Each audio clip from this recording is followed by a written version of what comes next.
Well, won't I feel stupid if Giannis doesn't demand a trade? Because I pretty much guaranteed that it will happen up until now. But we are getting some very concerning reports. So Giannis is on vacation in Brazil. He paid to have an old court refurbished, and to break it in, he almost broke his leg. Thankfully, he's okay. But after, Giannis said to the media, yeah, I'm watching the Pacers and Thunder. The finals are different. I hope to be back soon with the Bucks. What? Back with the Bucks? Immediately it was like, LMFAO told you, stupid. He wasn't going anywhere. Bucks fans been trying to tell you, oh, it's a victory lap in Milwaukee. But hold on. What the hell is Coast to Coast Brazil? And why did no one else get this quote? You're telling me Coast to Coast Brazil is where Giannis chose to make this big announcement, huh? And I can't find anywhere of the actual video of Giannis saying this. You can find him talking about the new basketball court for kids. Growing up, I played in a public court myself. But nothing about returning with the Bucks. Don't you think this clip would be everywhere? I'm not saying that he didn't say these words, but how did he say it? I want to hear it. Like, was it like a super offhand thing? Or was it this big proclamation like, I'm staying with the Bucks? I would bet anything this was not meant to be the statement about his future that Bucks fans hope it is. If it was, Giannis would have made this announcement with someone other than Coast to Coast Brazil, okay? I can think of about a million other places where Giannis would want to announce his future. But at the same time, the media is backing off their reports lately. First, Brian Windhorst said, right now there is no Giannis Antetokounmpo trade market. There is no Giannis trade discussions. He has not asked for it. The Bucks are not looking to trade him. Then Jake Fisher said, confidence about a trade has been replaced with skepticism. There is not a lot of belief right now. The expectation is that NBA execs will believe it when they see it. Oh, but the number one reporter, Shams Charania, he is the one who really kicked off all this mess when he said, for the first time, Giannis is open-minded about leaving the Bucks. And now Giannis is straight trolling Shams, saying, who misses Woj? But now, he is backpedaling like hell. There's a level of skepticism. Does he really go through with it? There's a difference between being open-minded and, from what I'm told, exploring other options and asking for a trade. He's in the process of figuring out exactly what he wants. Ha! Yeah, so he's like, I never said he was leaving. He's exploring his options. Okay, there's a big difference. Oh, there's a big difference. Why weren't you saying that a few weeks ago? Well, Chris Haynes had teased, I don't know if you remember this, a little Giannis Bucks meeting a few weeks ago, and he sort of made it sound like we will have a decision. But that never came, so it was weird. And then Giannis goes on this vacation, has this little Brazil comment. Now people don't know what to think. So I say the best report has come from plugged-in Zach Lowe. Well respected by NBA front offices, he said nobody knows anything. If people tell you Giannis is staying, they don't know. People tell you he's leaving, they don't know. I don't think anything's been decided or close to decided. And Shams says it could stretch until August. So we've got a ways to go. But one thing we know for sure is when the Bucks do speak with Giannis, their pitch will probably be, Giannis, Dame is injured all next year. We probably won't have a shot. But if you stay through a gap year, we can retool, then make a run for that second championship. And why not? A gap year happens all the time. We saw the Spurs do a gap year, get Tim Duncan, or the Warriors gap years for Jonathan Kuminga and the unfortunate number 2 pick. But, little problem here.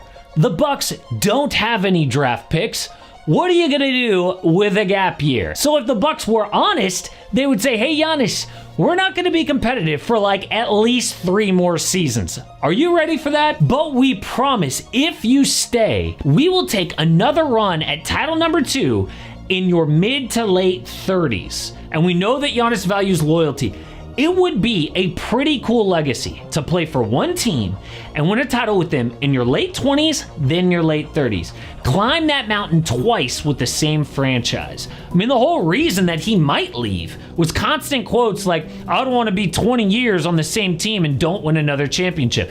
Do you know how hard it must be to be a consistent top 3 player in the world and have little to no chance at winning a title every year? I think a big reason Giannis hasn't asked out is where he might end up. I mean, the realistic landing spots right now are the Raptors, Knicks, and Nets in the East. West frontrunners are like the Spurs and Rockets. Okay, not exactly a guaranteed championship there. And the last thing he wants is to be Dame. No offense. But a brand built on loyalty which he then ruins for basically no reason. So if the Bucks can convince him, they can win another championship there. Maybe he stays. But how is that even possible? Remember, the Bucks don't control any of their first-round picks till 2031. They don't even control second-round picks after this year till 31. Plus, have you seen the current roster? They are losing a lot of guys from last year's team to free agency. And by the way, that squad wasn't that great anyway, right? I mean, Dame's out all season. The one star from Milwaukee's championship, Brook Lopez, who is 37 years old. Kyle Kuzma, disappointing after the trade, and no elite young talent. And on top of all that, despite the subpar roster, the Bucks are still over the salary cap next year. So all they have outside of their own free agents is the mid-level exception to add talent. But despite that, there could be a wild plan for the future. So step one comes on draft night. What if the Rockets traded their pick for the Bucks' 2032 first? This is similar to what the Wolves did last year. They dealt a late first in a swap to the Spurs for their number 8 pick and Rob Dillingham. The Bucks could then get Houston's number 10. Then, next year, the Pelicans own Milwaukee's pick swap, but if Nola sucks too, that pick could also be around number 10. So that is back-to-back number 10 picks. 2 chances to get lucky and find a difference maker later in the lottery. And in the past 7 years, I found 2 number 10 picks who became high-level role players. Plenty of guys past number 10, by the way, so it's not crazy. Then the next phase of this long-term plan is cap space. Now, the only player that Milwaukee has on their books 2 years from now is Giannis on a $63 million player option. That means they got as much cap space as any team, summer of 2027. Free agents include Nikola Jokic, Shai Gilgeous-Alexander, Donovan Mitchell, and Trae Young, but let's be honest, free agency is not what it used to be, okay? Back in the day, we would track who was going to change teams in the summer. Then stars were like, hey, I could get more money from my current team and then just ask out later. So guys rarely even become a free agent anymore, let alone want to go to Milwaukee. So high-level role players with that cap space: Brandon Ingram, Michael Porter Jr., Jalen Green, Lou Dort, Tyler Hero, DeJounte Murray, Austin Reeves, Aaron Nesmith.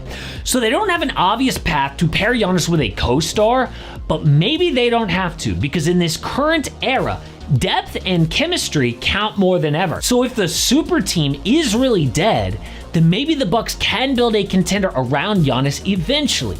Or maybe he just waits till next year to leave when a better landing spot opens up.